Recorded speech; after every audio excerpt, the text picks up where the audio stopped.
It's debatable here on MLBBro.com. As is the case with every all-star game, somebody's invariably snubbed. It's your boy, Mark Gray, the MLB OG. That's my partner in crime, Man Ram. Hey, Manny, all-star game coming to your place. You are an American League fan by trade. You've seen Josh Naylor all season long. He is not going to be at the all-star game. As we record right now, although with a few injuries, you never know how the rosters are going to shake up. Is he the biggest all-star snub this year? Biggest snub? I wouldn't say he's the biggest snub, but is he definitely a snub? Is he a worthy person to be at the All-Star game? Absolutely. Listen, while he doesn't necessarily have gaudy numbers, I think he only has 10 home runs, but he's got 50 RBIs, batting .295. He's got a pretty good on-base percentage, good slugging, and he's one of the biggest reasons why the Guardians are again in contention for that that AL Central.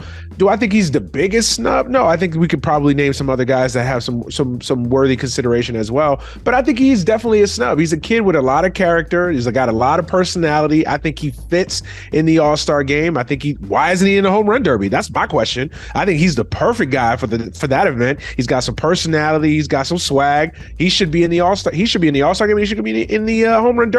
But the issue that I have with this is also I think he's one of the victims of this stupid, antiquated rule from going back in the day. Listen, I respect that there was a time in this world where not every home in America had cable. Not every baseball game was on TV. There was no internet. So there was a time where you needed to have every team represented because it wasn't fair that most of the country wasn't able to see these teams and these great players specifically.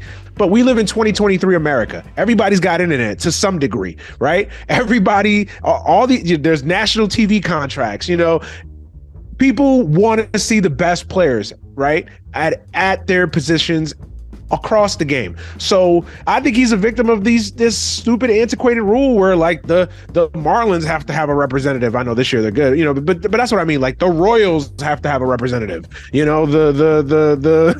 last place team has a representative. I've never understood that. I've never met a fan. I've never met a Royals fan when they're in last place. Well, gee, I'm going to rush home to watch the All-Star game because some reliever is on the team.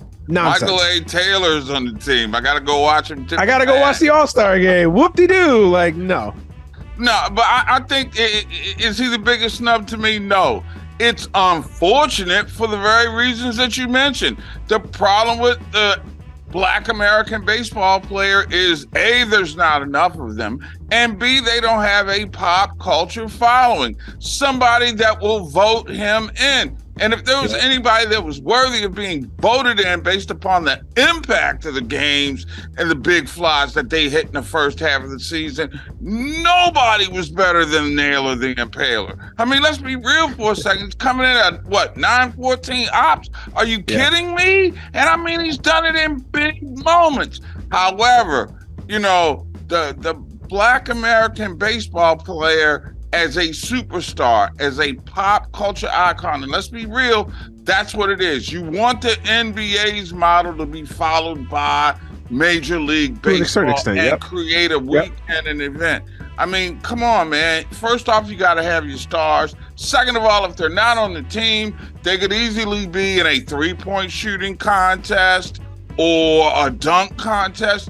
You're right. Naylor needs to be in the All-Star game. He may not be in the game itself, maybe like one of those bench reserves, but just to display his exploits in the home run derby contest, you can't find a way to get him on. And again, no disrespect to Oakland, but I'm not quite sure this is the kind of season where you want to be repping. Yeah, Brent Rooker deserves to be. Brent Rooker needs to be on the team. Like he Come needs on, to man. be an all-star. Ahead of like, Josh again, Naylor. Sorry, I'm not buying that. That's what I'm saying. That's what I'm saying. It's antiquated. And listen, all due respect to Brent Rooker, he's got a good bat. He may become that player someday. He's a rookie, but like he doesn't need to be on the team. And again, it's a stupid, antiquated rule. Get Josh Naylor on the field. Like he's got personality. He's got some swag. He brings some attention. That's what we're always talking about, right? why? That they don't, we don't highlight enough of these players. Well, now you have a perfect opportunity. We've talked about the HBCU highlight. We've talked about this. Ken Griffey, bring these players. This is the kind of guy that the people want to see. I know he's not a household name. Yes. I know he's not a household name, but maybe after performing in the home run derby, maybe playing a couple innings in the All-Star game, maybe even hitting a home run. Who knows? Maybe he becomes that household name. We need to create these stars. Brent Rooker is not going to move the needle. No, he's not. He's not even going to keep the A's from moving. So, I mean, come on, man. In his defense, listen, that ship has sailed long before Brent Rooker touched Earth. I just couldn't resist. There was a right. I just had to go deep.